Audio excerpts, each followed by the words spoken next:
بسم اللہ الرحمن الرحیم الحمد للہ المعروف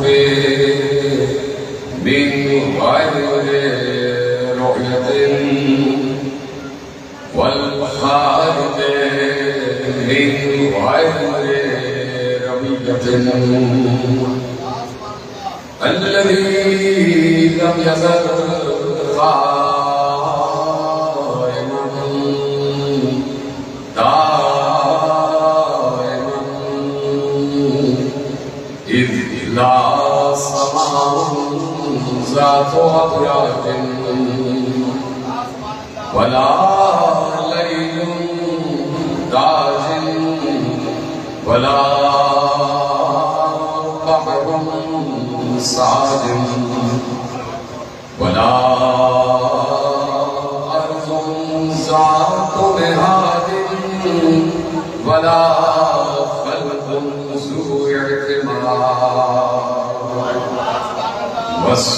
والصلاة والسلام والتحية والإكرام على نبي الرحمة وخازن المغفرة وقائد الخير والبركة ومنقذ العباد من الهلكة سيدنا ومولانا أبي القاسم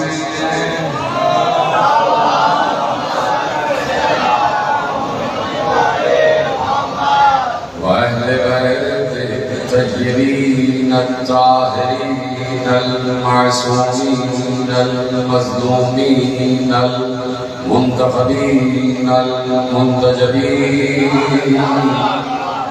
الذين أذهب الله عنهم الرجس وطهرهم تطهيرا.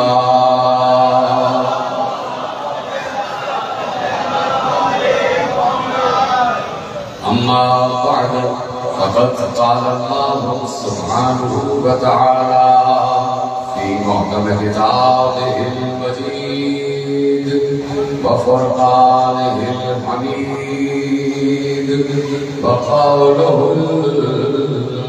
الحق بسم الله الرحمن الرحيم يعرفون نعمة الله ثم ينكرونها وأكثرهم الكافرون. صلوات الله.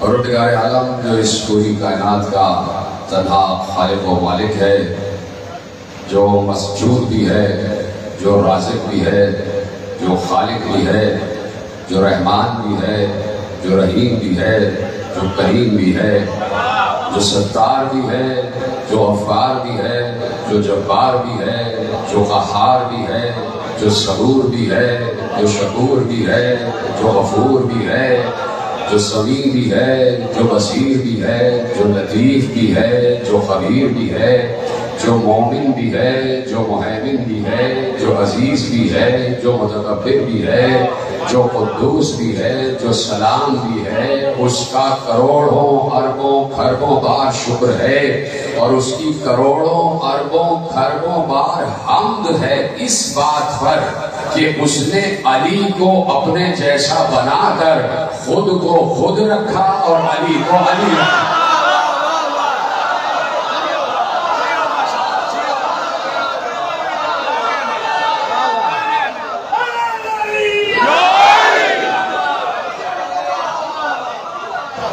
اللہ اللہ ہی رہا اور علی علی رہا. اللہ اللہ رہا، معبود معبود رہا اور عبد عبد رہا. اللہ اللہ رہا اور بندہ بندہ رہا. یقیناً اللہ متکبر ہے، اللہ متکبر ہے، اللہ تکبر کرتا ہے، اللہ صاحب غرور ہے، اور چونکہ وہ تکبر کرتا ہے تو اس نے ہر کسی کو منع کر دیا کہ خبردار تم تکبر نہ کرنا، خبردار تم غرور نہ کرنا۔ اللہ تو تکبر کر رہا ہے، تو غرور کر رہا ہے، تو رحیم ہے، تو نے دوسروں کو رحم کرنے کا حکم دیا ہے۔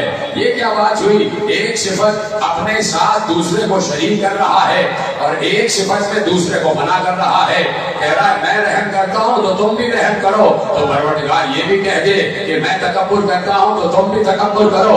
رحم کرنے میں اپنے ساتھ ساری مخلوق کو شامل کیا، لیکن تکبر میں سب کو شامل نہیں کر رہا۔ کہتا ہے کوئی اور تکبر نہ کرے، تو پروردگار اس کی وجہ کیا ہے؟ تو وجہ اللہ کے یہاں بہت سی ہوں گی اور بہت سی وجوہات میں ایک وجہ یہ بھی ہے کہ اللہ کا یقیناً جواب آئے گا میں تکبر اس لیے کرتا ہوں کہ میں محمد و علی کا خالق ہوں۔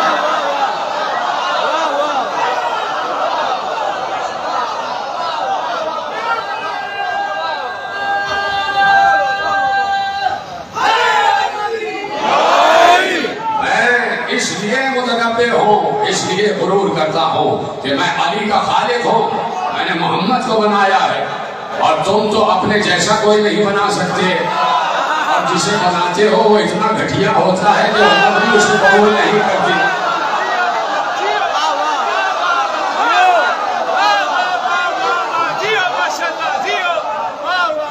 تم کیا علی کو پہچانو گے؟ تم کیا میرے محبوب کو پہچانو گے؟ میں نے مصطفیٰ کو محبوب کہا اور مصطفیٰ نے علی کو محبوب کہا، تو میرے محبوب کا محبوب بھی مجھے محبوب ہے، محبوب کا محبوب بھی مجھے محبوب ہے، تو ہم علی کو پسند کرتے ہیں بالکل ویسے ہی ہم علی کو پسند کرتے ہیں، ہم علی کو پسند کرتے ہیں ویسے ہی جیسے اللہ علی کو پسند کرتا ہے۔ اللہ بھی علی سے محبت کرتا ہے، ہم بھی علی سے محبت کرتے ہیں۔ کوئی ہے عالم اسلام میں 1.25 ارب مسلمانوں کو چیلنج کر رہا ہوں، تقریر لائیو جا رہی ہے، 1.25 کروڑ سے بڑھ کر 1.5 ارب مسلمانوں کو 1.25 کروڑ یا 1.50 کروڑ مسلمانوں کو چیلنج کر رہا ہوں کہ کوئی آ کے مجھے بتائے، کوئی آ کے یہ دعویٰ کرے اور کوئی آ کے یہ کہے کہ اللہ علی سے محبت نہیں کرتا۔ کوئی مسلمان آ کر یہ بتائے اور یہ دعویٰ کرے کہ نہیں اللہ علی سے محبت نہیں کرتا، کوئی نہیں کہہ سکتا، کوئی نہیں کہہ سکتا کہ اللہ علی سے محبت نہیں کرتا۔ یقیناً شیعہ تو کہتے ہی ہیں، یقیناً سنی تو کہتے ہی ہیں، لیکن میرا چیلنج یہ ہے کہ وہابی بھی یہ کہے گا کہ اللہ علی سے محبت کرتا ہے، اہل حدیث بھی یہ کہے گا کہ اللہ علی سے محبت کرتا ہے، دیوبندی بھی یہ کہے گا کہ اللہ علی سے محبت کرتا ہے۔ کوئی اس بات سے انکار نہیں کر سکتا کہ اللہ علی سے محبت کرتا ہے، چاہے وہ بریلوی ہو، چاہے وہ حنفی ہو، چاہے وہ مالکی ہو، چاہے وہ شافعی ہو، چاہے وہ اہل حدیث ہو، چاہے وہ دیوبندی ہو، چاہے وہ جعفری ہو۔ 1.50 کروڑ مسلمانوں میں سے کوئی اس بات سے انکار نہیں کر سکتا کہ اللہ علی سے محبت کرتا ہے۔ وجہ یہ ہے کہ اللہ علی سے محبت کرتا ہے، اس حدیث کو کسی ملا نے نہیں، امام بخاری نے لکھا ہے۔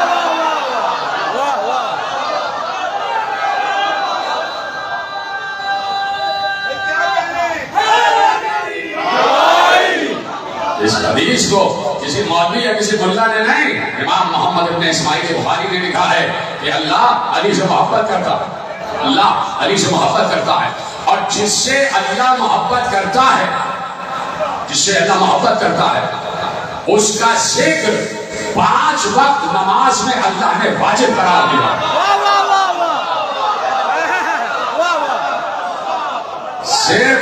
صرف شیعوں پر نہیں، سنیوں پر بھی واجب ہے کہ اس کا ذکر 5 وقت نماز میں کرے، بریلیوں پر بھی واجب ہے، حنفیوں پر بھی واجب ہے، مالکیوں پر بھی واجب ہے، شافعیوں پر بھی واجب ہے، حنبلیوں پر بھی واجب ہے کہ 5 وقت کی ہر نماز میں اس کا ذکر کرو جس سے اللہ محبت کرتا ہے۔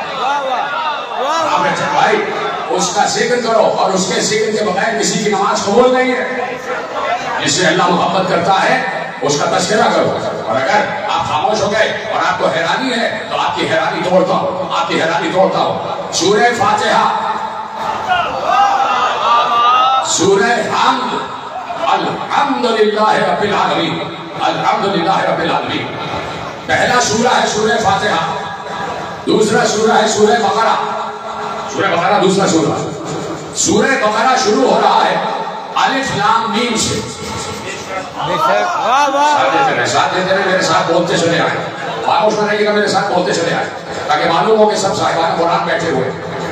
دوسرا سورہ بقرہ الف لام میم سے شروع ہو رہا ہے. الف لام میم ذالک الکتاب لا ریب فیہ. الف لام میم وہ کتاب ہے جس میں کوئی شک نہیں ہے. الف لام میم وہ کتاب ہے جس میں کوئی شک نہیں ہے. اللہ نے کہا ما کانا ھذا القرآن ان یفتر من دون اللہ ولکن تصدیق الذی بین یدیہ وتفصیل الکتاب لا ریب فیہ من رب العالمین. آیت پڑھنی پوری آیت پہنچ گئی آپ تک، اجازت ہے کہ آیت میں ترجمہ کروں، چاہ رہے ہیں سب کے ساتھ. ما کانا ھذا القرآن ان یفتر من دون اللہ، یہ قرآن اللہ کے علاوہ کسی کا گڑھا ہوا نہیں ہے. یہ کوئی افتراء بازی نہیں ہے، یہ کوئی افتراء پردازی نہیں ہے، یہ کسی کا گڑھا ہوا نہیں ہے. گویا اللہ یہ بتانا چاہ رہا ہے یہ کسی بلی کے باپ نے نہیں لکھوایا ہے.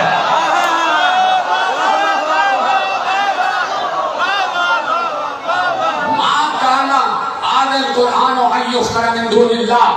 سورہ یونس اللہ کہہ رہا ہے کہ یہ قرآن اللہ کا ہے، اللہ کا لکھوایا ہوا ہے، کسی کا گڑھا ہوا نہیں ہے، کسی کا گڑھا ہوا نہیں ہے.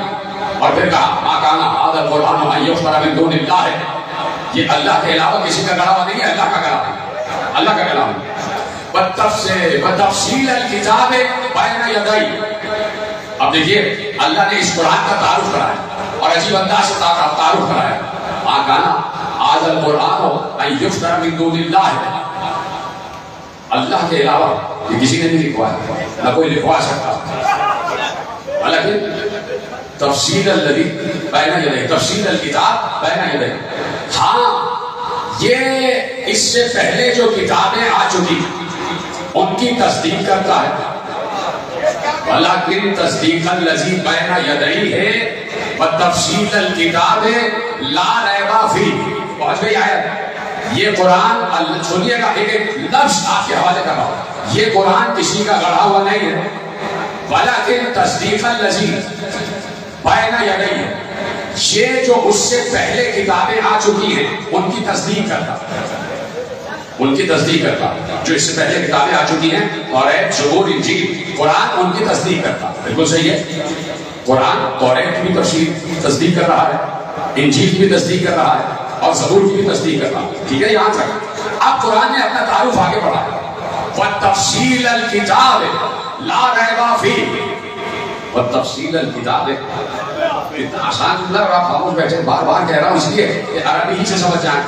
وتفصیل الکتاب لا ریب فیہ، اس کتاب کی تفصیل ہے جس میں کوئی شک نہیں ہے. سلامت رہے. جیسے آپ نے سنا قرآن اپنا تعارف کرا رہا ہے کہ پہلے تو یہ قرآن اللہ کا لکھایا ہوا ہے، اللہ کا کلام ہے، اللہ کی کتاب ہے. دوسری بات یہ ہے کہ یہ پچھلی کتابوں کی پچھلے صحائف آسمانی کی تصدیق کرتا ہے.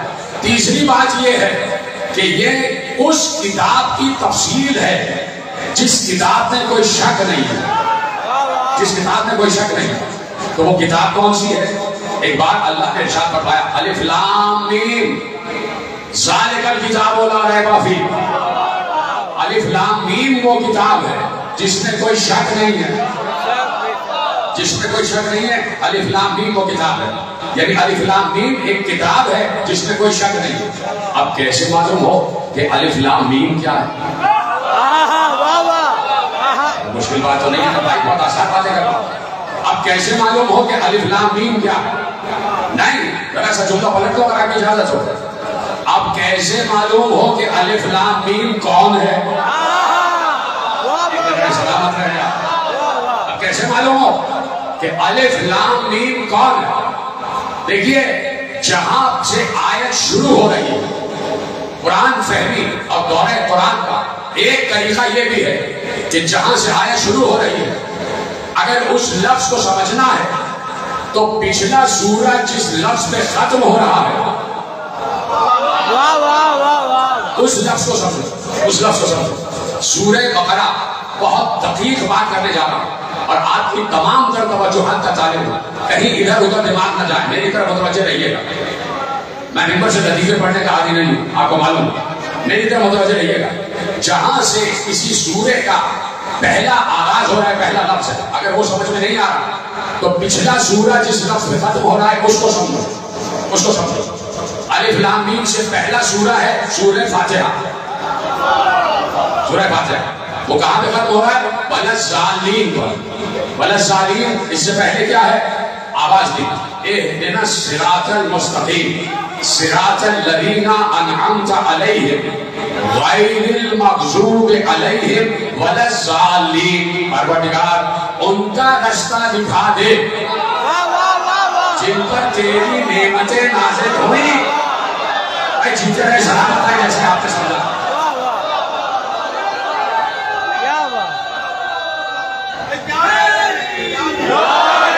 ان کا رستہ دکھا دے جن پر تیری نعمتیں نازل ہوئی، جن پر تیری نعمتیں نازل ہوئی. اور پروردگار جن پر تیری نعمتیں نازل ہوئی وہ کون ہیں؟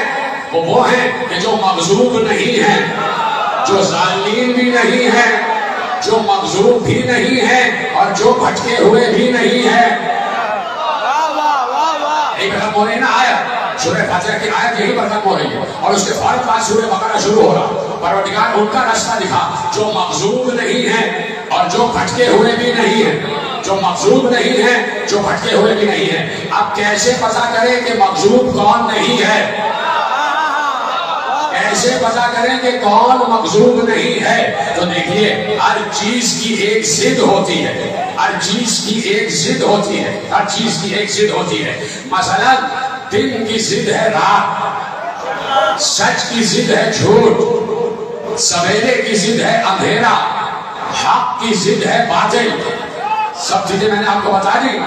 سچ کی ضد ہے جھوٹ، اندھیرے کی ضد ہے سویرا، حق کی ضد ہے باطل، دن کی ضد ہے رات. اب جملہ لے جائیے. اب اگر لغت سے پوچھو کہ مغضوب کی ضد کیا ہے، مغضوب کا بھی تو کوئی ضد ہوگا نا.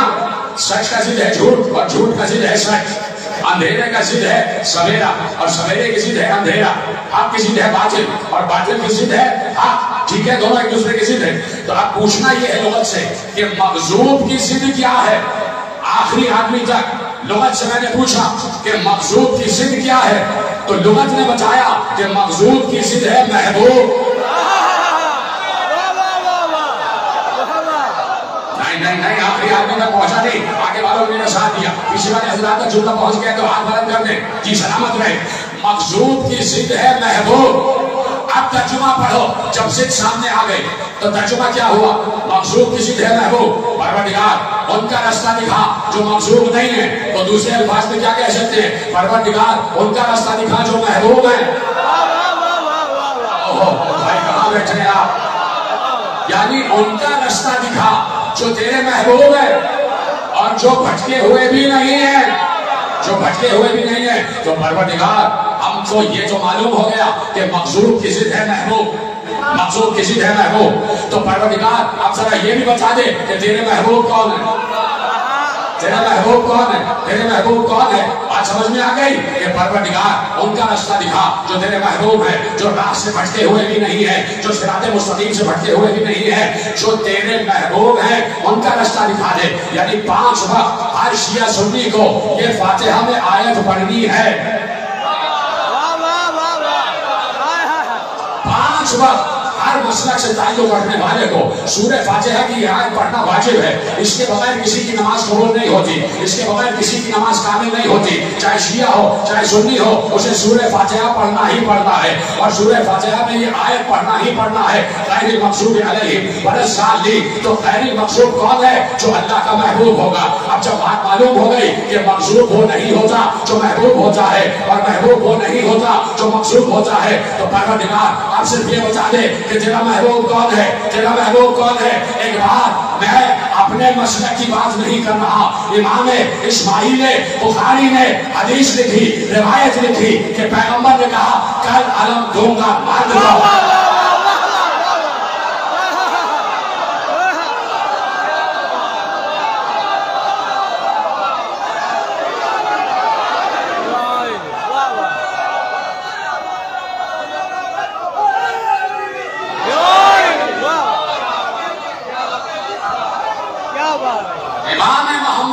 اسماعیل بخاری لکھ رہے ہیں کہ پیغمبر نے شب خیبر کہا کل علم دوں گا مرد کو، اور وہ مرد وہ ہوگا کہ جو اللہ سے محبت کرتا ہوگا اور جس سے اللہ محبت کرتا ہوگا.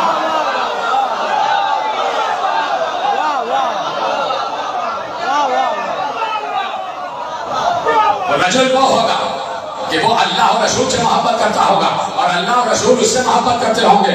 تو بتا دو نا اے بھولے بھالے مسلمانوں، بتا دو نا کہ جس سے محبت کی جاتی ہے اسے محبوب کہا جاتا ہے.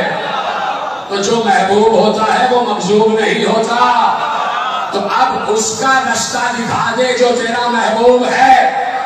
اب آیت کا ترجمہ کر دوں اگر آپ کی بات، آپ کی اجازت ہو اور بات آپ تک پہنچ رہی ہے. بات ثابت یہ ہو گئی امام بخاری کی اس روایت سے کہ مقصود وہ ہوتا ہے کہ جس پر غضب نازل ہوا ہو، اور محبوب وہ ہوتا ہے جس سے اللہ محبت کرے. مقصود محبوب نہیں ہوتا اور محبوب مقصود نہیں ہوتا. اللہ سے کہہ رہے ہو کہ پروردگار ان کا راستہ دکھا جو تیرے محبوب ہیں. امام اسماعیل بخاری نے لکھ دیا کہ علی اللہ کا محبوب ہے. امام اسماعیل بخاری نے اگر نہ لکھا ہوتا تو میں قسمیہ کہہ رہا ہوں، میں یہ استدلال، یہ نقطہ یہاں پڑھتا ہی نہیں. اگر اسماعیل بخاری، امام بخاری نے نہ لکھا ہوتا تو میں یہ نقطہ یہاں پڑھتا ہی نہیں. میری ہمت بڑھا دی امام بخاری نے، مجھے حوصلہ دے دیا امام بخاری نے، میری ہمت بڑھا دی امام بخاری نے.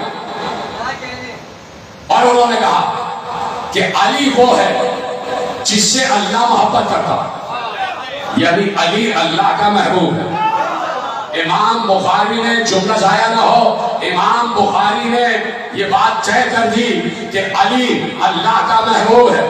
جب امام بخاری نے یہ بات طے کر دی کہ علی اللہ کا محبوب ہے تو آپ پوچھتے نہ پھرنا کہ آیت تو ہم نے پڑھ لی، ہمیں عربی آتی ہے، ترجمہ نہیں آتا. تو اب جب امام بخاری نے ترجمہ بتا دیا تو آیت زبان سے ادا کرتے رہنا اور ترجمہ ذہن میں رکھنا، اور جب آیت میں یہاں تک پہنچنا غیر المقصود تو ذہن میں رکھنا اپنے محبوب کا رستہ دکھا. اور جیسے ہی آپ اس بات کے بعد جب اس آیت کے جملے پر پہنچو گے کہ اپنے محبوب کا رستہ دکھا، تو قسمیہ کہہ رہا ہوں تمہارے ذہن میں یہ آئے گا کہ پروردگار علی کا رستہ دکھا دے.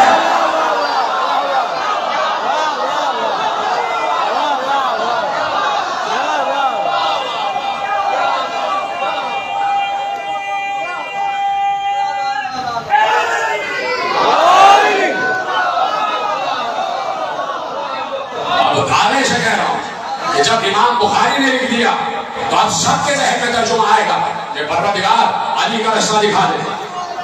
غیر المغضوب علیہم ولا الضالین، وہ تیرے محبوب ہے، وہ بھٹکا ہوا نہیں ہے، وہ صراط مستقیم سے ہٹا ہوا نہیں ہے. جملہ لے جاؤ، ہم کہہ رہے ہیں کہ علی محبوب ہے اور صراط مستقیم سے ہٹا ہوا نہیں ہے. یہ تو ہم جیسے ناقص لوگ کہہ رہے ہیں. علی سے پوچھو تو علی نے کہا کیا بک رہے ہو، میں ہی تو صراط مستقیم ہوں.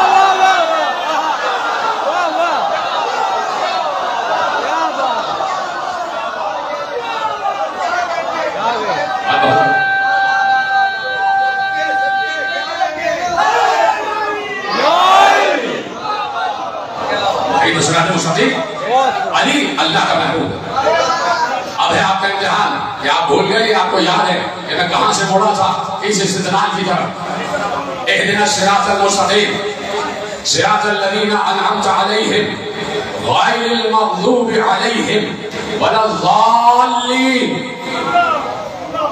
ان کا راستہ دکھا دے جو تیرا محبوب ہے اور جو صراط مستقیم پر ہے. صراط مستقیم پر جیسے ہی، اب میں آہستہ سے کہہ رہا ہوں، بڑے پیار سے جملہ کہہ رہا ہوں، لیکن آپ مجھے زور سے بتائیے کہ جملہ پہنچ گیا. تیرے محبوب کا راستہ، علی کا راستہ دکھا دے جو راستے سے بھٹکا ہوا نہیں ہے، جو خود صراط مستقیم ہے. فوراً قرآن نے دوسرا سورہ شروع کیا الف لام میم سے، اور قرآن نے کہا جو راستے سے بھٹکا ہوا نہیں ہے، جو محبوب ہے وہی تو الف لام میم ہے.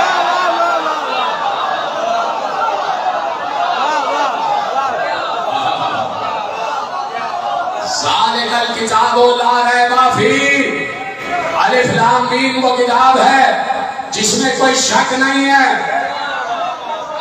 ایسے عرض کروں کہ آپ اس تک پہنچ بھی گئے اور آپ نے بتایا بھی نہیں کہ پہنچ گئے. الف لام میم وہ کتاب ہے، ذالک الکتاب، ذالک الکتاب وہ کتاب ہے کہ جس میں کوئی شک نہیں ہے. لا ریبہ فی، اس کے اندر کوئی شک نہیں ہے. خبردار اس کتاب میں شک نہ کرنا، اس کتاب میں شک نہ کرنا، اس لیے کہ ہم نے اس میں کوئی شک نہیں رکھا، ہم نے اس میں کوئی ریب نہیں رکھا. لا ریب ہے یہ کتاب، لا شک ہے، بے شک ہے یہ کتاب، اس میں یہ غیر شک ہے کتاب، اس میں کوئی شک ہی نہیں ہے. تو شک کی بات آ گئی، جب ریب کی بات آ گئی، جب شک کی بات آ گئی تو اب پیغمبر سے پوچھا گیا کہ یا رسول اللہ آیت اچھی اتری ہے انما یرید اللہ لیذھب عنکم الرجس اہل البیت ویطہرکم تطہیرا. یا رسول اللہ یہاں رجس سے کیا مراد ہے؟ یہاں رجس سے کیا مراد ہے؟ رجیم سی، یہاں رجس سے کیا مراد ہے؟ سننا آخری آدمی تک. پیغمبر نے کہا الرجس هو الشک، شک کرنا سب سے بڑی نجاست ہے. شک کرنا سب سے بڑی نجاست ہے. اور ہم نے آل محمد میں کوئی شک نہیں رکھا، ہم نے آل محمد میں کوئی شک نہیں رکھا. کہہ دیا یہ تفصیل ہے کتاب کی، یہ کتاب کی تفصیل ہے. ہم نے پوری ایک کتاب نازل کی ہے، کتاب نازل کی ہے. اللہ نے قرآن کو قرآن کہا، قرآن کو قرآن کہا، اور اس کے ساتھ کتاب کا بھی ذکر کیا، اس کے ساتھ کتاب کا بھی ذکر کیا. حامیم والکتاب المبین انا انزلناہ قرآنا عربیا لعلکم تعقلون. حامیم، ہمیں کتاب مبین کی قسم، ہمیں کھلی ہوئی واضح کتاب کی قسم. مبین کا مطلب یہ ہے واضح کتاب جس میں کوئی شک نہ ہو. ہمیں کتاب مبین کی قسم کہ ہم نے اس قرآن کو عربی میں نازل کیا تاکہ تم سمجھ سکو.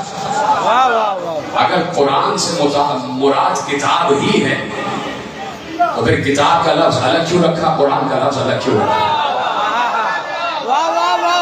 سلامت ہے، میرے نوجوان دوستوں نے میرا ساتھ دیا، میرے نوجوان دوستوں نے میرا ساتھ دیا، میں ان کو شکر گزار ہوں. آمین والکتاب المبین انا انزلناہ قرآنا عربیا لعلکم تعقلون. ہم نے قرآن کو عربی زبان میں نازل کیا تاکہ تم سمجھ سکو، تاکہ تم تعقل سے کام لے سکو، تاکہ تم عقل سے کام لے سکو. کتاب کا ذکر الگ کیا اور قرآن کا ذکر الگ کیا. قرآن کا ذکر الگ کیا، کتاب کا ذکر الگ کیا. پھر چپ ہے. دیکھیے عیسیٰ نازل ہوئے، عیسیٰ آئے ماں کی گود میں آ گئے. ایک پہر میں عیسیٰ نازل ہو، ایک پہر لگا کہ عیسیٰ اس دنیا میں آ گئے. کیسے آئے یہ اللہ ہی جانتا. لیکن آئے پاک و پاکیزہ. عیسیٰ پیدا ہی معصوم ہوئے، پاک پاکیزہ طیب و طاہر پیدا ہوئے. میں پرسوں عرض کر چکا کہ جبرائیل اترے اور جبرائیل نے کیا کہا؟ انی انا رسول ربک لأہب لک غلاما زکیا. میں تمہارے رب کا رسول ہوں اور میں اس لیے آیا ہوں تاکہ تمہیں ایک پاک بیٹا عطا کروں. جناب مریم کے پاس جبرائیل اترے نا، اور جبرائیل بشر کی شکل میں اترے، اس لیے جناب مریم پریشان ہو گئے اور فوراً کہا انی اعوذ بالرحمن منک ان کنت تقیا. میں تجھ سے اللہ کی پناہ چاہتی ہوں اگر تو متقی ہے. بی بی مریم پریشان ہو گئی کہ باہر تالا لگا ہوا ہے، یہ مرد کیسے آ گیا بیت المقدس.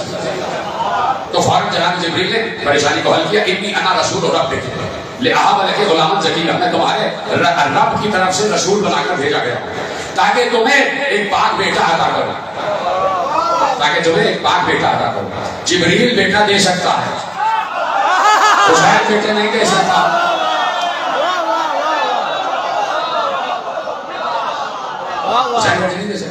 بھائی میں نے جملہ کہا تھا، آپ کو یاد ہوگا کہ اللہ کی مشیت کے سائے میں، اللہ کی مشیت و ارادے کے سائے میں جو کام بھی معصوم کرتا ہے وہ کام معصوم ہی کا کام کہلاتا ہے. اب معصوم کو یہ کہنے کی ضرورت نہیں ہے کہ اللہ سے اللہ نے بھیجا ہے یا اللہ یہ کام کروا. اب چاہے علی یہ کہہ دے قم باذن اللہ، چاہے یہ کہہ دے قم باذن میرے حکم سے زندہ ہو جا، علی یہ بھی کہہ سکتے، اللہ کے حکم سے زندہ ہو جا یہ بھی کہہ سکتے. توجہ فرما لیا آپ نے. عیسیٰ اس دنیا میں آئے، ابھی ماں کی گود میں آئے تو آتے ہی کہا انی عبداللہ آتانی الکتاب وجعلنی نبیا، میں اللہ کا بندہ ہوں، اللہ نے مجھے کتاب دی ہے، اللہ نے مجھے کتاب دی ہے اور مجھے نبی بنایا. کہیں کسی بھولی بھٹکی روایت میں دکھاؤ کہ حضرت عیسیٰ کے پاس جیسے ہی اترے تھے انجیل تھی. انجیل تو حضرت عیسیٰ پہ اتری تھی، لیکن جس وقت اترے ہیں ان کے ہاتھ میں انجیل نہیں تھی. حضرت عیسیٰ پر انجیل اتری ہے، نازل ہوئی ہے، لیکن ایک وقت آیا کہ جب عیسیٰ جوان ہوا، جب وقت آ گیا تو عیسیٰ پر انجیل نازل ہوئی. جیسے جناب موسیٰ گئے تھے دور پہ اور توریت کے نسخے لے کر آئے. اب میں پوچھنا چاہتا ہوں کہ جناب عیسیٰ اترے ہیں اور اترتے کہہ رہے مجھے کتاب دی گئی، مجھے کتاب دی گئی. اے عیسیٰ کہاں ہے انجیل؟ کہاں ہے انجیل؟ سورہ مائدہ میں ارشاد فرمایا وَإِذْ قَالَ اللَّهُ يَا عِيسَى ابْنَ مَرْيَمَ اذْكُرْ نِعْمَتِي عَلَيْكَ وَعَلَى وَالِدَتِكَ إِذْ أَيَّدْتُكَ بِالرُّوحِ الْقُدُسِ تُكَلِّمُ النَّاسَ فِي الْمَهْدِ وَكَهْلًا وَعَلَّمْتُكَ الْكِتَابَ وَالْحِكْمَةَ وَالتَّوْرَاةَ وَالْإِنْجِيلَ. ایک بار اللہ نے کہا کہ یاد کرو اے نبی وہ وقت کہ جب تمہارے اللہ نے عیسیٰ سے کہا اذکر نعمتی علیک وعلی والدتک، اے عیسیٰ اس نعمت کو یاد کرو جو ہم نے تم پر اور تمہاری والدہ پر اتاری ہے. اس ایتک بروح القدس تکلم الناس بالمہد وکہلا، ہم نے تمہاری مدد روح القدس کے ذریعے کی اور تم جھولے میں بول رہے تھے، ماں کی گود میں بول رہے تھے. روح القدس سے ہم نے تمہاری مدد کی، اس مدد کی وجہ سے تم ماں کی گود میں بول رہے تھے. وَعَلَّمْتُكَ الْكِتَابَ وَالْحِكْمَةَ وَالتَّوْرَاةَ وَالْإِنْجِيلَ، اور ہم نے تمہیں علم دیا، ہم نے تمہیں علم دیا کتاب کا، حکمت کا، توریت کا اور انجیل کا. کوئی ہے کوئی بات سمجھنے والا؟ اللہ نے کہا اے عیسیٰ ہم نے تمہیں کتاب کا علم دیا اور انجیل کا علم دیا. جب کتاب سے مراد انجیل ہی ہے تو لفظ کتاب الگ کیوں ہے اور انجیل الگ کیوں ہے؟ دیکھیے یہ استدلال بہت گہرا استدلال ہے اور میں آپ کے حوالے کر رہا ہوں. اگر کتاب سے مراد انجیل ہی ہے تو لفظ کتاب الگ کیوں ہے اور انجیل الگ کیوں ہے؟ اس کا مطلب ہے انجیل الگ ہے اور کتاب الگ ہے. نہ پتا چلتا کہ کتاب کہتے کس کو ہیں. دنیا سر مارتی مارتی مر جاتی کہ کتاب ہے کیا کہ جس کے بارے میں اللہ بار بار تذکرہ کر رہا ہے کہ ہم نے کتاب کو بھی نازل کیا، قرآن کو بھی نازل کیا، ہم نے کتاب کو بھی نازل کیا، توریت کو بھی نازل کیا، ہم نے کتاب کو بھی نازل کیا، انجیل کو بھی نازل کیا، ہم نے کتاب کو بھی نازل کیا، ہم نے زبور کو بھی نازل کیا، ہم نے کتاب کو نازل کیا، ہم نے حکمت کو بھی نازل کیا. بار بار جس کتاب کا تذکرہ اللہ کر رہا ہے یہ کتاب ہے کیا؟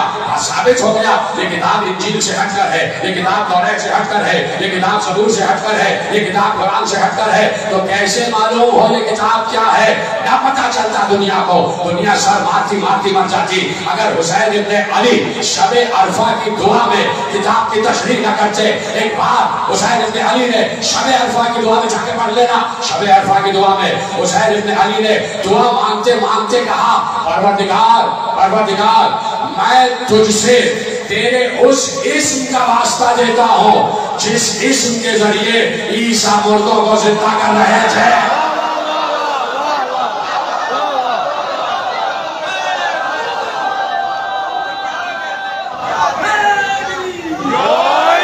میں تجھ سے تیرے اس اسم کا واسطہ دیتا ہوں بِاسْمِكَ الَّذِي أَحْيَا بِهِ عِيسَىٰ ابْنَ مَرْيَمَ الْمَوْتَىٰ، جس اسم کے ذریعے سے عیسیٰ مردوں کو زندہ کر رہے تھے. معصوم نے کہا توجہ تھک تو نہیں گئے آپ پریشان میں بازی بات کامل ہو رہا.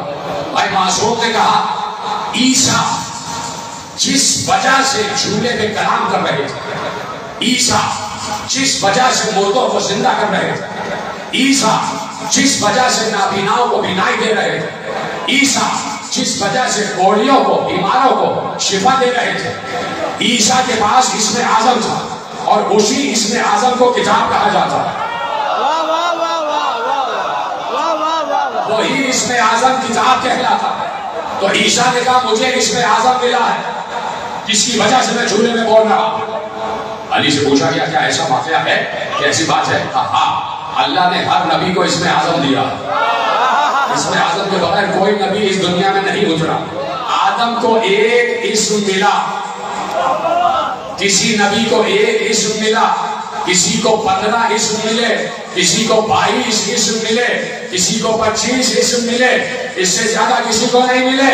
سب خاموش ہو کے سن رہے تھے علی کیا کہہ رہے ہیں، اور علی گفتگو آگے بڑھاتے جا رہے تھے. کہا ہر نبی کو اسم اعظم ملا ہے. کہا اسم اعظم 72 ہیں، اسم اعظم 72 ہیں، اور ہر نبی کو اسم اعظم ملا ہے. کسی کو 1 ملا ہے، کسی کو 5 ملے ہیں، کسی کو 10 ملے ہیں، کسی کو 15 ملے ہیں، کسی کو 22 ملے ہیں. پورا مسجد کوفہ کا مجمع علی کو دیکھ رہا تھا، اور سب خاموش ہو کے علی کی گفتگو سن رہے تھے، اور علی کا نام کو مسلسل کیے جا رہے تھے. علی نے کہا دوبارہ جملے سنو اور تسلسل کے جملے سنو. علی جلال کے عالم میں کہہ رہے تھے کہ ہر نبی کو اللہ نے کتاب دی ہے، یعنی اسم اعظم دیا ہے. کسی کو 1 ملا، کسی کو 10 ملے، کسی کو 15 اسم اعظم ملے، کسی کو 22 ملے. اسم اعظم 72 ہے، اور علی نے کہا ہمیں 72 اسم اعظم ملے.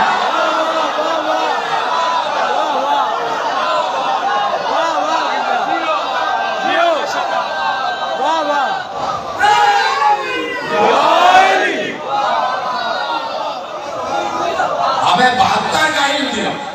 ہمارے پاس 72 کا علم ہے، ہمارے پاس 72 کا علم ہے. سلیمان اور داؤد نے کہا علمنا منطق الطیر وأوتینا من کل شیء. سلیمان اور داؤد نے کہا کہ اللہ نے ہمیں پرندوں کی بولیوں کا علم دیا، اور ہمیں ہر شے میں سے کچھ عطا کیا. کچھ عطا کیا، ہر شے میں سے کچھ عطا کیا. عیسیٰ کہہ رہے ہیں، داؤد اور سلیمان کہہ رہے ہیں ہمیں ہر شے میں سے کچھ عطا کیا ہے. وہ داؤد اور سلیمان سے کہ جنہیں ہر شے میں سے کچھ ملا. سمجھ گئے تو بول لیجیے نا، مسکراہٹ تو آ جائے. آپ کے چہرے پہ بلائی تھی، مسکراہٹ تو آ جائے، بلائی مسکراہٹ تو آ جائے. وہ عیسیٰ تھے، وہ سلیمان تھے، اور داؤد تھے کہ جنہیں ہر شے میں سے کچھ ملا. من کل شے، تھوڑا سا ملا. اور ایک بار علی کے چھٹے بیٹے صادق بیٹے نے کہا اوتینا کل شے، ہمیں کچھ نہیں سب کچھ ملا.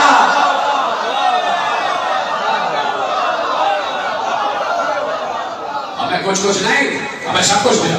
اوتینا کل شے، اللہ نے ہر شے کا علم ہمیں دے دیا. اسی لیے اللہ نے قرآن میں دلیل رکھ دی. علی کوئی ایسی بات کرتے ہی نہیں کہ جس کی دلیل قرآن میں موجود نہ ہو. قرآن نے کہہ دیا، اور سنی ہوئی آیت آپ کے حوالے کر رہا ہوں، آپ کو سنا دیجیے گا کم از کم. اس دعوے کی دلیل قرآن کی آیت میں موجود ہے کہ ہمیں سب کچھ دے دیا، ہمیں ہر شے عطا کر دی. اور اللہ نے اس بات کو انڈورس کیا قرآن میں. بچپن سے سن رہے آیت کیا کہا؟ کل شیء احصیناہ فی امام مبین. ہم نے ہر شے کو امام مبین میں رکھ دیا. احصینا کا مطلب بتا، احصینا ہو، ہم نے ہر شے کو احصا کر دیا امام مبین. احصینا ہو کا مطلب یہ ہے ہم نے گن کر ہر چیز امام مبین کو دے دی. ہر شے. اللہ اکبر. ایک درود پڑھتے ہو نا تم، ایک درود ہے درود فاطمیہ. کیا ہے؟ اللہم صلی علی فاطمہ وابیہا وبعلہا وبنیہا بعدد ما احاط بہ علمک. پروردگار زہرا پر درود بھیج، ان کے شوہر پر درود بھیج، ان کے بچوں پر درود بھیج، ان کے باپ پر درود بھیج. اتنا درود بھیج جتنے تجھے گنتیاں یاد ہیں. اللہ کیا گنتی محدود نہیں ہے، لامحدود ہے، لامحدود ہے. اور اللہ نے کہا ہم نے ہر شے گن کر امام مبین میں رکھ دی. یعنی جن اشیاء کے ہم خالق ہیں، ہر وہ شے ہم نے امام مبین کے اختیار میں رکھ دی. ہر وہ شے ہم نے امام مبین کے اختیار میں رکھ دی. تو کہہ دیا الف لام میم وہ کتاب ہے جس میں کوئی شک نہیں، اس میں کوئی شک نہیں. کہا بھئی یہ حروف مقطعات یہ ہیں کیا؟ یہ حروف مقطعات جس کے لیے قرآن نے کہہ دیا کہ وَمَا يَعْلَمُ تَأْوِيلَهُ إِلَّا اللَّهُ وَالرَّاسِخُونَ فِي الْعِلْمِ. ان حروف مقطعات کا علم یا تو اللہ جانتا ہے یا وہ جانتے ہیں جنہیں اللہ نے بتا دیا. جنہیں اللہ نے پڑھا دیا ہے، جو علم اللہ کی طرف سے لے کے آئے ہیں، جو حامل علم لدنی ہے، جو حامل علم لدنی ہے۔ جب پوری کتاب کا عالم ہے علی، سکتے ہیں تو ختم کر دیتا ہوں، پوری کتاب کا عالم ہے علی، پوری کتاب کا، جو کتاب کا عالم ہوگا وہ قرآن کا بھی عالم ہوگا، اس لیے کہ قرآن تفصیل ہے کتاب کی۔ ابھی تو آیت پڑھی میں نے، قرآن تفصیل ہے کتاب کی، قرآن تفصیل ہے کتاب کی۔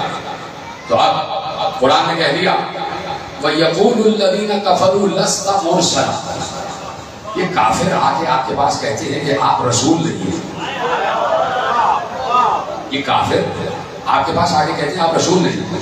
قُلْ كَفَى بِاللَّهِ شَهِيدًا بَيْنِي وَبَيْنَكُمْ وَمَنْ عِندَهُ عِلْمُ الْكِتَابِ۔ سنی بھی آیتیں ہیں آپ کے بھائی، بچپن سے آپ ان آیتوں کو سن رہے ہیں۔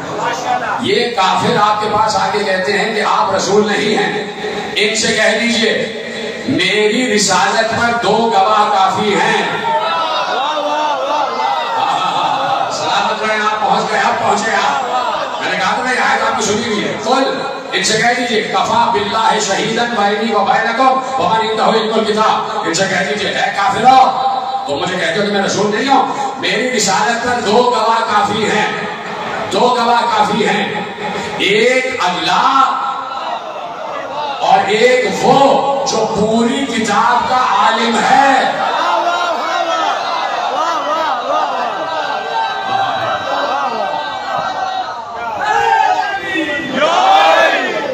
پوری کتاب کا عالم ہے، ایک اللہ میری رسالت پر گواہ ہے، اور ایک وہ جو پوری کتاب کا عالم ہے، یعنی 2 گواہ ہیں رسالت میں، ایک اللہ ہے اور ایک وہ ہے جو پوری کتاب کا علم رکھتا۔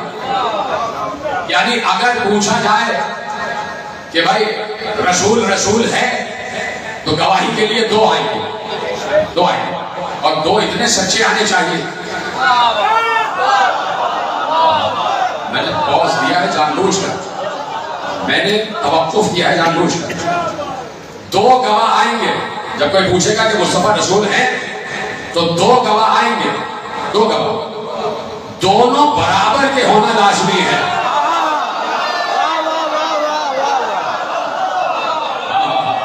گواہی کا تقاضا یہ ہے کہ 2 گواہ ہوں اور 2 برابر کے، جنہوں نے رسول کو رسول بنتے ہوئے دیکھا ہو، جنہوں نے رسالت منتقل ہوتے ہوئے دیکھی ہو، تو 2 ہی ہیں کہ جنہوں نے رسول کو رسول بنتے ہوئے دیکھا۔ ان 2 گواہوں میں رسول شامل نہیں ہے، رسول کی تو گواہی دینی ہے۔ ان 2 گواہوں میں رسول کی تو رسالت کی گواہی دینی ہے۔ 2 گواہ اللہ اور عالم کتاب، اللہ اور عالم کتاب دونوں برابر کے ہونے چاہیے، اور دونوں رسول کی رسالت کے اس وقت سے گواہ ہو جب سے رسول ہے، رسول ہے۔ تو اب اللہ ایک گواہ ہے، تو جتنا عشق اللہ پہنچ جائے، میں اس پر بحث کر چکا ہوں، قدیم اور حادث، حادث و قدیم پر بحث ہو چکی ہے کہ قدیم کسے کہتے ہیں اور حادث کسے کہتے ہیں۔ حادث ہم ہیں کہ جو خلق ہو گئے، قدیم اللہ ہے جو خلق نہیں ہوا بلکہ خود ہی ہے۔ اللہ قدیم ہے، اسے کسی نے خلق نہیں کیا، وہ قدیم ہے۔ قدیم اور حادث 2 لفظوں میں سمجھا دیا، ٹھیک ہے۔ اب میں نے کہا 2 گواہ، ایک اللہ اور ایک عالم کتاب، اور دونوں برابر کے ہونے چاہیے۔ مسئلہ یہاں پر یہ ہو گیا کہ جب امت نے، صاحب شریعت نے لکھ دیا کہ دونوں برابر کے ہونے چاہیے، تو مسئلہ یہاں پہ یہ ہو گیا کہ اللہ تو قدیم ہے۔ تو میرے بھائی آہستگی سے کہہ دو، راز کی بات، زندہ جو گفتگو جا رہی ہے وہ لوگ نہ سنے تو اچھا ہے۔ میں کیوں نہ کہہ دوں کہ جب دونوں گواہ برابر کے ہیں تو اس میں یہ ہو ہی نہیں سکتا کہ ایک قدیم ہو اور ایک حادث ہو۔ بھائی سمجھ گئے تو میرا سلام ہے، اس میں یہ ہو نہیں سکتا ایک قدیم ہو اور ایک حادث ہو، دونوں برابر کے ہونے چاہیے، دونوں برابر کے ہونے چاہیے۔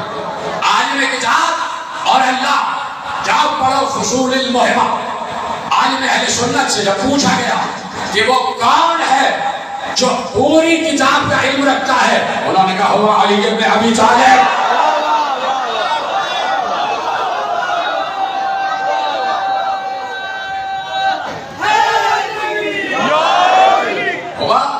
ابن ابی طالب، وہ علی ابن ابی طالب ہے جو پوری کتاب کا علم رکھتا ہے، جو پوری کتاب کا علم رکھتا ہے۔ اب تمہیں نہیں معلوم کہ الف لام میم کیا ہے، علی کو معلوم ہے۔ تمہیں نہیں معلوم کہ الف لام را کیا ہے، علی کو معلوم ہے۔ تمہیں نہیں معلوم کہ ہا میم کیا ہے، لیکن علی کو معلوم ہے۔ تمہیں نہیں معلوم الف لام میم صاد کیا ہے، لیکن علی کو معلوم ہے۔ تمہیں نہیں معلوم کہ نون کیا ہے، لیکن علی کو معلوم ہے۔ تمہیں نہیں معلوم ہا میم عین سین قاف کیا ہے، لیکن علی کو معلوم ہے۔ تمہیں نہیں معلوم کہ کاف ہا یا عین صاد کیا ہے، لیکن علی کو معلوم ہے۔ تمہیں نہیں معلوم کہ الف لام میم را کیا ہے، لیکن علی کو معلوم ہے۔ علی الف لام میم سے لے کے کاف ہا یا عین صاد تک ہر کتاب کے مقطعات کا علم رکھتا ہے۔ جبھی تو علی نے کہا الف لام میم بھی میں ہوں، الف لام میم صاد بھی میں ہوں، کاف ہا یا عین صاد بھی میں ہوں، ہا میم عین سین قاف بھی میں ہوں۔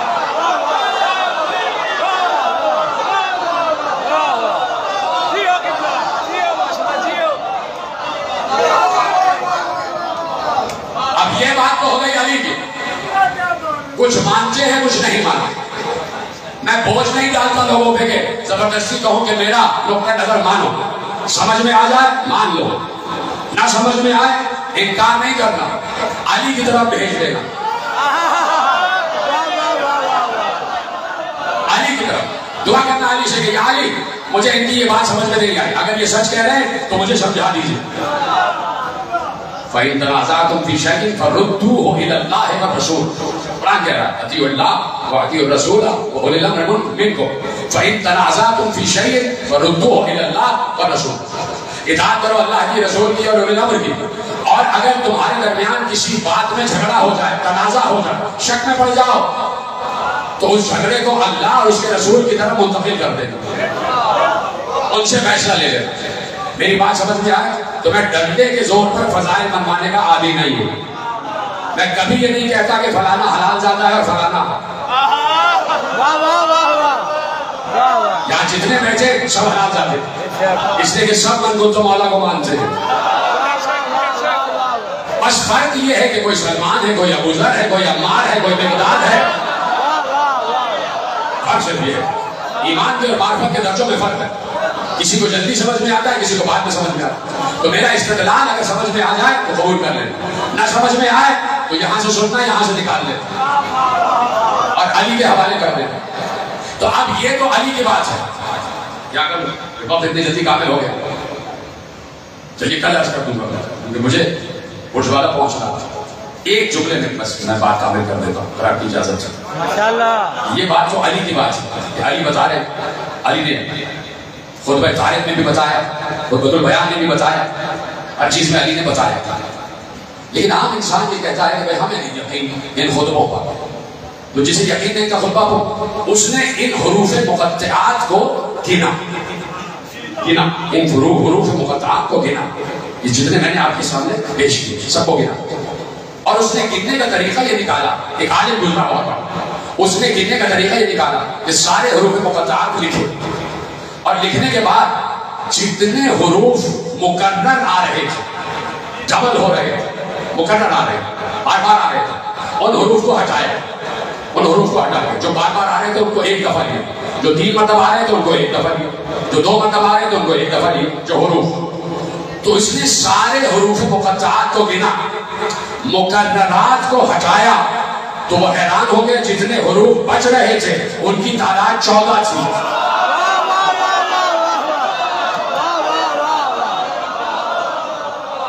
ان کی تعداد 14 تھی۔ اب ایک عالم ان حروف مقطعات کی عبارت بنانے بیٹھا کہ اگر ان کو ملایا جائے تو کوئی عبارت بھی بنتی ہے یا نہیں۔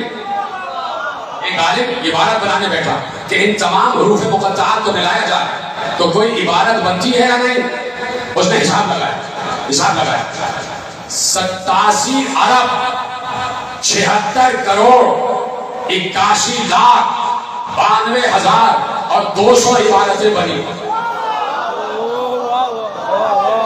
جب آپ کمپیوٹر پہ ڈالتے ہیں تو کتنے حروف سامنے آ جاتے ہیں، کتنے کمبینیشن سامنے آ جاتے ہیں۔ یہ کمبینیشن بتاؤ، مثلا جیسے آپ کو کوئی کوڈ ملتا ہے، یا مثلا آپ جب آن لائن ٹرانسفر کرتے ہیں تو آپ کا OTP آتا ہے، ہے نا، ون ٹائم پاسورڈ آتا ہے تو ہر دفعہ نیا آتا ہے، اور کسی کا OTP دوسرے سے ملتا نہیں ہے کہ نہیں؟ یا میں کوئی دوسرے سیارے سے آئے ہوگی ایسی بات کر رہا ہوں، یہی تو بات کر رہا ہوں آپ کو سمجھانے کے لیے، ہے نا؟ کمبینیشنز بناتا ہے کمپیوٹر، کمبینیشنز بناتا ہے، جلدی کمبینیشن بنا کے آپ کو دے دیتا ہے۔ اسی طرح انہوں نے کمبینیشنز بنائے تو 87 ارب 76 کروڑ اور اس سے بھی زیادہ کمبینیشن بنے، اس سے بھی زیادہ عبارتیں بنی، سب میں نے گنوا دیا، لیکن کوئی عبارت بھی معنی والی نہیں تھی، میننگ لیس عبارتیں تھی، کسی بھی عبارت کا کوئی مطلب نہیں بن رہا، سب محمل عبارتیں بن رہے ہیں۔ 87 ارب 76 کروڑ 81 لاکھ 92,200 کمبینیشنز بنے، 200 جملے بنے، 87 ارب سے زیادہ جملے بنے، لیکن کوئی جملہ بھی معنی والا نہیں تھا، سارے جملے محمد تھے، صرف ایک جملہ تھا جس کے معنی نکل رہے تھے، اور اتنا آسان جملہ ہے کہ میں جلال میں کہہ رہا ہوں خدا کے لیے جملہ عربی ہی سے سمجھ لینا۔ 87 ارب سے زیادہ جملے بنے، ہر جملہ میننگ لیس تھا، ہر جملہ محمد تھا، ہر جملہ بے معنی تھا، صرف ایک جملہ بنا، اور وہ جملہ تھا سراج علی حق کا نمسک ہو۔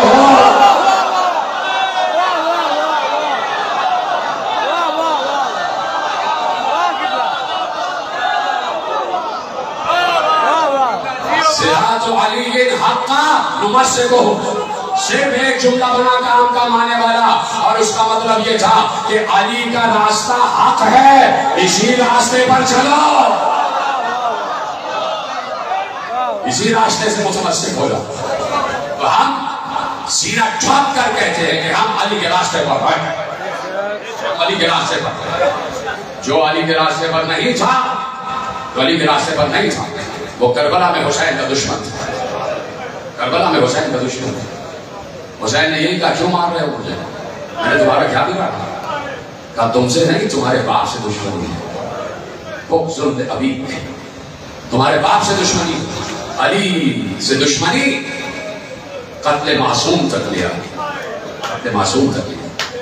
حسین اپنے ساتھ کھڑے اللہ کے پسندیدہ اور حسین لوگ لے کر آئے تھے، بنی ہاشم تو ہوتے ہی حسین تھے، حسین شہزادے، علی اکبر جیسا حسین، قاسم جیسا حسن کا مرکب، اور محمد جیسے حسین، محمد اور ابراہیم جیسے حسین، اور پھر 2 شہزادے مسلم کے ساتھ چلے گئے تھے، اور 2 شہزادے اپنی ماں کے ساتھ مدینے میں رہ گئے تھے، 2 بیٹیاں بھی تھی جناب مسلم، 4 بیٹے، 2 بیٹے مسلم کے ساتھ کوفے گئے، 2 بیٹے ماں کے ساتھ رہ گئے۔ لکھا یہ ہے کہ ان میں ایک کا نام تھا عبداللہ، مسلم کے ایک شہزادے کا نام تھا عبداللہ۔ یہ محمد اور ابراہیم چھوٹے تھے، 8 اور 9 برس کے سن تھے، کہیں 7 اور 8 برس کا سن تھا، 8 اور 9 برس کا سن تھا دونوں کا، اور عبداللہ کا سن لکھا ہے 16 برس۔ علی اکبر کا قریباً ہم سن تھا یہ شہزادہ، 16 یا 17 برس کا شہزادہ تھا، بار بار اجازت دے رہا تھا حسین بن علی سے، ختم کر رہا ہوں تقریر، وقت پورا ہوتا تو پوری روایت پڑھ رہا، مجھے کاظم نے کہا ہے کہ روایت پڑھیے گا تو میں پڑھ رہا ہوں کہ عبداللہ ابن مسلم کا حسین شہزادہ، یعنی جس قاتل نے قتل کیا وہ بھی یہی بتا رہا تھا کہ شہزادہ لگ رہا تھا، اس نے بھی یہی بتایا کہ وہ جو نوجوان آیا وہ شہزادہ تھا، شہزادہ لگ رہا تھا، شہزادہ لگ رہا تھا۔ مختار تخت کوفہ پہ بیٹھے، قاتل پکڑ کے لائے جانے لگے، ایک قاتل پکڑ کے لایا گیا، کہا یہ کون ہے؟ کہا یہ عبداللہ ابن مسلم کا قاتل ہے، اس نے مسلم کے بیٹے عبداللہ کو قتل کیا۔ بس 2 ہی جملے تھے، 2 یا 3 منٹ کے مسائل ہیں، تو میں قسم چادر زہرا کی کہ بس بار بار کہتا ہوں کہ ہائے ضرور کر دینا۔ عجیب روایت ہے، میں نے یہ روایت 2 سال پہلے پڑھی تھی، آج پڑھتا ہوں، میں بہت کم یہ روایت پڑھتا ہوں، اس لیے کہ بڑی سخت روایت ہے۔ جب سخت روایتیں پڑھی جاتی ہیں تو ان کا ادب یہ ہوتا ہے کہ سر پیٹ کر، سینہ پیٹ کر اور منہ پیٹ کر سنا جاتا ہے، ان کا ادب یہ ہوتا ہے کہ سر پیٹ کر روایتیں سنی جائیں۔ دیکھ رہے اس بچے کو، اس نے فوراً جملہ پک کیا، خدا تمہیں سلامت رکھے، یہ بچہ ضرور ذاکر بنے گا، اس نے فوراً سر پہ ہاتھ مارا، آپ نے میری بات کو بہت ہلکا لے لیا، لیکن اس بچے نے محفوظ کیا، اس کی مادر گرامی نے اچھی تربیت کی ہے، ایسی تربیت ہونی چاہیے۔ اسی طرح آپ سنیے گا جب میں روایت کامل کر دوں گا، کہا کہ تو عبداللہ ابن مسعود کا قاتل کیا کیا تم نے بتا۔ سنیں گے آپ جملہ، اس جملے سے سمجھ جائیے گا کہ کتنی کربناک شہادت ہوئی۔ قاتل نے مختار سے کہا امیر مجھ سے نہ پوچھ میں نے کیا کیا، امیر مجھ سے نہ پوچھ میں نے کیا کیا۔ مختار نے کہا تجھے بتانا پڑے گا، اس لیے کہ راوی بیٹھا ہوا ہے اور وہ کربلا کا شہادت نامہ لکھ رہا ہے، ہر قاتل کو بتانا ہوگا کہ وہ کیا کیا۔ اس نے کہا امیر مجھے معاف رکھ، مجھ سے نہ پوچھ کہ میں نے کیا کیا۔ مختار نے کہا تجھے بتانا ہی ہوگا، میں تو تجھ پر ظلم کی انتہا کر دوں گا، تشدد کی انتہا کر دوں گا۔ کہا سن اے امیر مختار سنو میں نے کیا کیا۔ میں کربلا کے میدان میں فوج یزید کی طرف تھا، ایک شہید آ رہا تھا اور شہید ہو کر جا رہا تھا۔ اب خیمہ گاہ سے یہ شہزادہ برآمد ہوا، یہ شہزادہ برآمد ہوا۔ قاتل کہہ رہا ہے شہزادہ، قاتل نے کہا جا کے مختار نامہ پڑھنا، اس میں لکھا ہوا ہے کہ قاتل نے کہا شہزادہ برآمد ہوا۔ یہ شہزادہ آیا تو کسی کے قابو میں نہیں آ رہا تھا، مسلم جیسے شجاع کا بیٹا تھا، کسی کے قابو میں نہیں آ رہا تھا۔ اور اس شہزادے نے ایک بار میں 500 آدمیوں کو قتل کیا، دوسرے بار میں پھر 500 آدمیوں کو قتل کیا۔ حاکم نے کہا اگر فرادہ جاؤ گے تو یہ شہزادہ قابو میں نہیں آئے گا۔ چاروں طرف سے فوجوں نے گھیرا، شہزادے کی تلوار چل رہی تھی، کبھی ادھر حملہ کر رہا تھا، کبھی ادھر حملہ کر رہا تھا، کبھی میمنے پہ آتا، کبھی میسرے پہ آتا، کبھی قلب لشکر میں آتا، کبھی دائیں مڑتا، کبھی بائیں مڑتا۔ یہ شہزادہ کسی کے قابو میں نہیں آ رہا تھا۔ ایک بار شہزادے نے گھوڑے کو ڈھیر لگائی اور دائیں طرف سے باہر کی طرف آنے لگا، گھیرا توڑ کے باہر کی طرف آنے لگا۔ میں ایک جانب چھپا ہوا تھا، شہزادہ میری ہی طرف آ رہا تھا۔ میرے پاس جو تیر تھے وہ بہت قیمتی تھے، میں ان تیروں کی بڑی حفاظت کرتا تھا۔ میں نے جس جنگ میں بھی وہ تیر چلائے ہیں میں نے ان تیروں کو واپس حاصل کیا ہے، میں ان تیروں کو ضائع نہیں کرنا چاہتا تھا۔ میرے پاس وہی تیر تھے جو ہر جنگ میں چلا چکا تھا۔ ایک بار شہزادہ آگے بڑھتا ہوا آیا، میں اوٹ سے باہر نکلا، میں نے شہزادے کا نشانہ لیا، میں نے کیا سن رہے ہو، میں نے عبداللہ کا، شہزادے عبداللہ کا نشانہ لیا۔ اب جو تیر چلا شہزادے نے تیر اپنی طرف آتا ہوا دیکھا، تیر شہزادے کی پیشانی کی طرف آ رہا تھا، شہزادے کی پیشانی کی طرف آ رہا تھا۔ شہزادے نے تیر کو روکنے کے لیے ہاتھ بڑھایا، تیر ہاتھ کو چھیدتا ہوا پیشانی سے لگ گیا،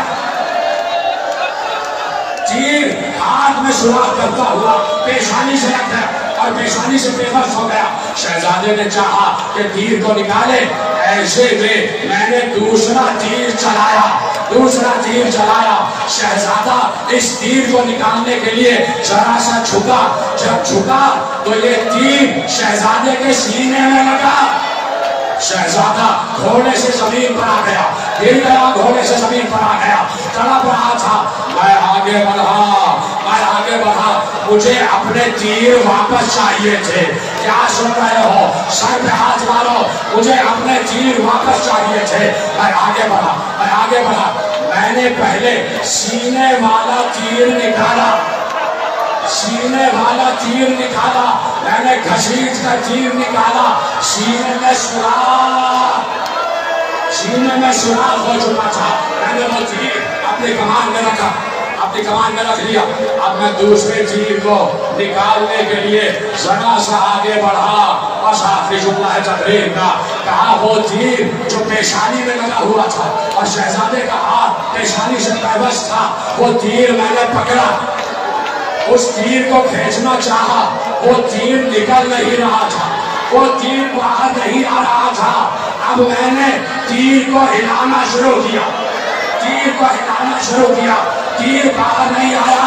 میں نے اپنے دونوں زانوں شہزادے کے سینے پہ رکھے۔ اب جب میں نے تیر ہلانا شروع کیا، شہزادے کا سر ہل رہا تھا، تیر باہر نہیں آیا، تیر ٹوٹ گیا۔